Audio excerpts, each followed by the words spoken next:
Hi guys, in this video we are going to discuss about Linux administration. We are going to create another series of Linux administration. So let's dive into that. So here basically I have written a few commands which will be very useful for you guys. So here first we need to understand like what is Linux and why it is so popular and what are the scenarios that we are going to discuss in future. These are some basic commands. You can move forward with them. So first of all, let's focus on the Linux, which is the most important part of as a DevOps engineer if you are looking and if you are trying to switch your career in the DevOps engineer. So let's start. Linux is basically a kernel. Linux is basically a kernel which is a part of an operating system. It's not a whole operating system. Ubuntu, CentOS, Red Hat, Kali Linux, all those are based on Linux. Based on Linux means they are using the Linux kernel. That's why they are known as Linux based operating systems. Okay, in this we do have some options like free source, open source, proprietorship. So don't focus on that for now. Let's focus that yes, Linux is a kernel which helps your operating system to interact with your hardware. Okay, so what kind of hardware? Let's suppose this is your machine. Okay, this is your desktop and this is your keyboard. Now you're sending the command from your keyboard to your display, right? I'm talking here, so I'm sending out my video. How? Because of the kernel. Kernel is a kind of intermediator. Kernel is a kind of intermediator which transfers the information from one place to other.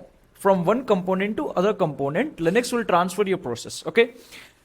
And for those transferring all those kind of process, we are going to use the command line interface, and in that we are going to use this kind of commands.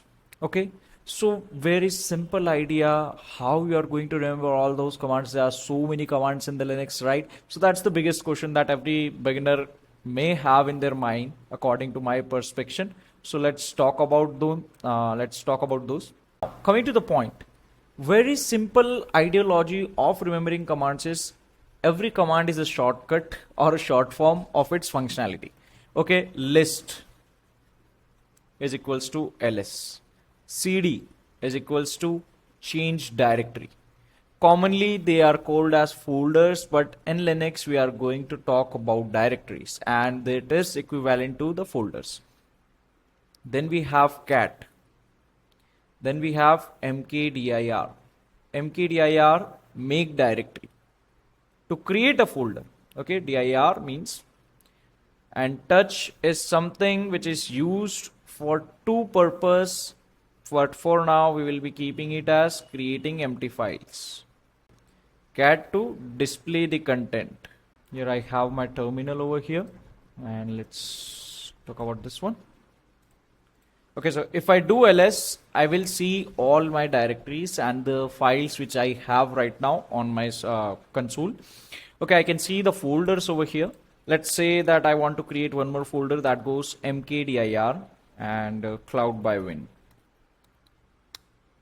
And I want to switch to that folder. So basically just cd change directory and give the name of your folder, that is Cloudbyvin. ls, it's empty, so we are going to see it empty. Let's create a file over here, touch new file, I'm just giving it a name. Okay, and if I do ls, I can see all this stuff, right? So for more such videos and the detailed things about this commands, we are going to talk about in our upcoming videos in the series of Linux administration. So stay connected guys, and like, share and subscribe my YouTube channel. Follow me on the Instagram for more such quality content. Thank you. Have a good day.